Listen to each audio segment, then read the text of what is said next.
നമസ്കാരം. ഈ വർഷത്തെ തദ്ദേശ സ്വയംഭരണ തിരഞ്ഞെടുപ്പിൽ പള്ളിവാസൽ ഗ്രാമപഞ്ചായത്തിലെ 13-ാം വാർഡിൽ നിന്ന് കാർ ചിഹ്നത്തിൽ ജനവിധി തേടുന്ന ശ്രീ വർഗീസ് കാവുങ്കൽ അദ്ദേഹത്തിന്റെ വീക്ഷണങ്ങൾ നമ്മോടൊപ്പം പങ്കുവയ്ക്കുകയാണ്. പ്രചരണ പ്രവർത്തനങ്ങളുടെ ഭാഗമായിട്ട് നിരവധി ആളുകളെ കാണുന്ന ഒരു സാഹചര്യം ഉണ്ടായിട്ടുണ്ട്. നിരവധി പ്രശ്നങ്ങൾ ഉറപ്പായിട്ട് അവർ പങ്കുവച്ചിട്ടുണ്ടാകും. ആ പ്രശ്നങ്ങൾ എന്തൊക്കെയാണ്? ആ പ്രശ്നങ്ങൾക്ക് എങ്ങനെയാണ് പരിഹാരം കാണാൻ ശ്രമിക്കുക?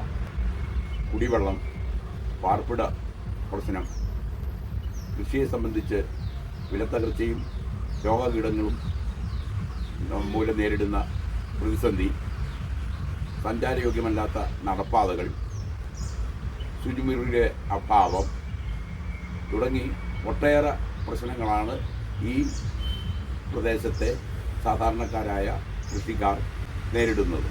പൊതുവെ ജനങ്ങൾ പറയുന്ന ഒരു കാര്യമുണ്ട്, അതായത് ഇലക്ഷന്റെ സമയത്ത് വോട്ട് ചോദിക്കാൻ വരുന്ന ആളുകളെ 5 വർഷം കഴിഞ്ഞാണ് പിന്നീട് കാണുക എന്നുള്ളത്. അപ്പോൾ നമ്മൾ വോട്ട് ചെയ്തിട്ട് പ്രത്യേകിച്ച് പ്രയോജനമൊന്നുമില്ല എന്നൊരു പൊതുജന സംസാരമുണ്ട്. ആ ഒരു അഭിപ്രായത്തോട് എങ്ങനെയാണ് താങ്കൾ പ്രതികരിക്കുക?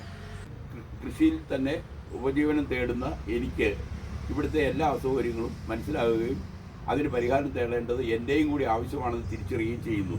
ഈ പ്രശ്നങ്ങൾ മുൻഗണനാ ക്രമാടിസ്ഥാനത്തിൽ പ്രധാനമായി വേണ്ടത് ഓരോന്നായി പരിഹരിക്കാൻ സാധിക്കുമെന്നുള്ള ഉത്തമ വിശ്വാസമാണ് ഇതുവരെയുള്ള പ്രവർത്തനങ്ങളുടെ മുന്നിൽ എൻ്റെ അയൽവക്കക്കാർ തന്നിരിക്കുന്നത്.